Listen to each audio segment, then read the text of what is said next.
ಪ್ರತಿಯೊಂದು ಹೊಳಪಿನ ಹಿಂದೆ ಸುಂದರವಾದ ಕಥೆ ಇದೆ. ತಾಯಿಯ ಪ್ರೀತಿಯಷ್ಟೇ ಪರಿಶುದ್ಧವಾದ ಚಿನ್ನ.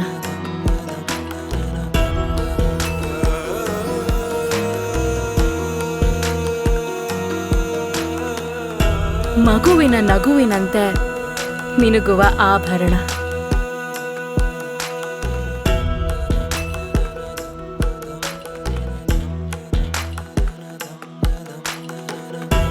ನಿಮ್ಮ ಮನೆಯಲ್ಲಿ ಸುಖ, ಸಂತೋಷ, ಸಿರಿ, ಸಂಪತ್ತು ಉಕ್ಕಿ ಹರಿಯಲಿ. ಹ್ಯಾಪಿ ದೀಪಾವಳಿ. ಈ ದಸರಾ ದೀಪಾವಳಿ ಹಬ್ಬವನ್ನು ನಿಮ್ಮ ಸಾಯಿ ಗೋಲ್ಡ್ ಪ್ಯಾಲೇಸ್ ಜೊತೆಯಲ್ಲಿ ಆಚರಿಸಿ. ಆಭರಣಗಳನ್ನು ಕೊಳ್ಳಿರಿ, 3.5 ಕೋಟಿ ಬೆಳೆ ಬಾಳುವಂತ ಬಹುಮಾನಗಳನ್ನು ಗೆಲ್ಲಿರಿ. ದೀಪಾವಳಿ ಹಬ್ಬದ ಹಾರ್ದಿಕ ಶುಭಾಶಯಗಳು.